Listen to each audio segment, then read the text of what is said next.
It's the 26th day of March. I greet you in the name of the Father, and of the Son, and of the Holy Spirit. This brief recording is a request for prayer.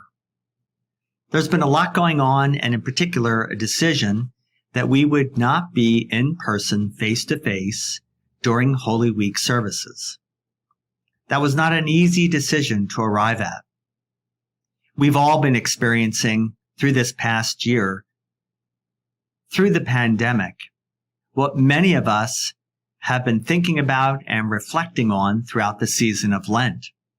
It feels like Lent, at least to me and to many others, has been much like a year-long season of Lent.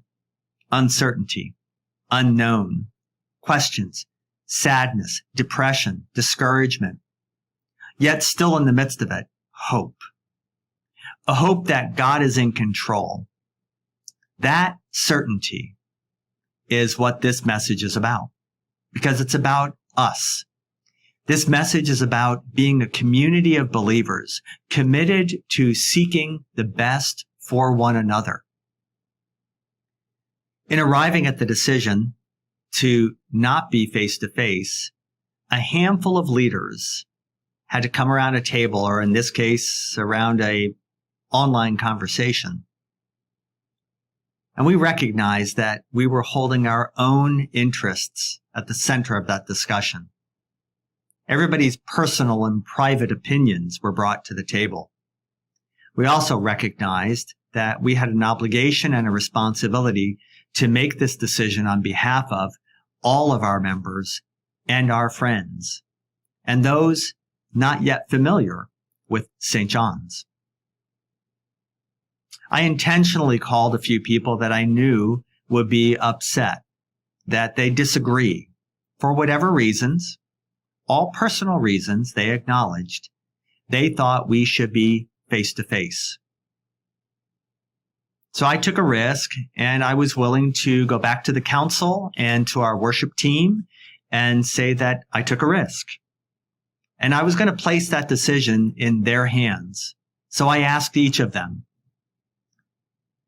having to make this decision and having full authority to make a decision on behalf of our congregation, what do you say now?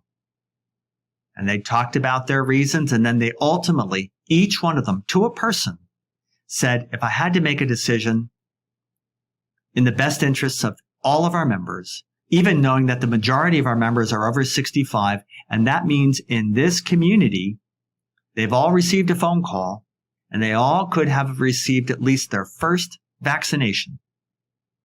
Even with all of that, they said we'd hold off a little bit longer until we knew for certain we could raise the standard of safety. Safety first. Well done, St. John's.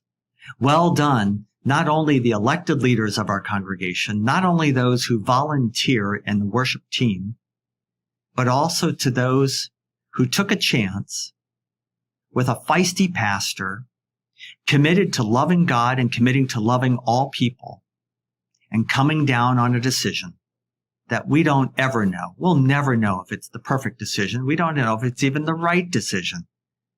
But it sure seems to be consistent with the heart wishes of the members of our congregation. Know that we are going to have services online, live stream on Palm Sunday and Maundy Thursday, when you'll get to see our First Communion students, and Good Friday, the vigil of Easter, of course, and then finally on Easter Sunday, where we can see each other because we will have parking lot services at 6:30, sunrise services here in our parking lot.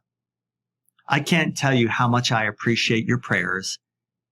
Well, I can tell you because I just did. I appreciate your prayers. And I appreciate your support. We're a congregation that's been around for over 200 years, and that means we could be the laziest, apathetic congregation in town. And I believe that we don't have to be that. I believe that we can be more like mission congregations, focused on a singular purpose, to love God and to love all people, and to be a ministry that is actively involved, where people join small groups because they're not willing to know so little, where they're willing to only continue to grow and nurture and to pass on that knowledge to those who are younger, to be disciple makers, because to fall short of that will just simply mean that we're an old congregation that's been around for 2 centuries, but isn't getting the job done. Let's get the job done. The job that God invited us to do when Jesus said, "Go into all the world, preach the gospel to all creation, teach them all that I commanded you, baptize them in the name of the Father and of the Son and of the Holy Spirit. And remember, I am with you always, even in the midst of a pandemic, to the end of the age." Be blessed.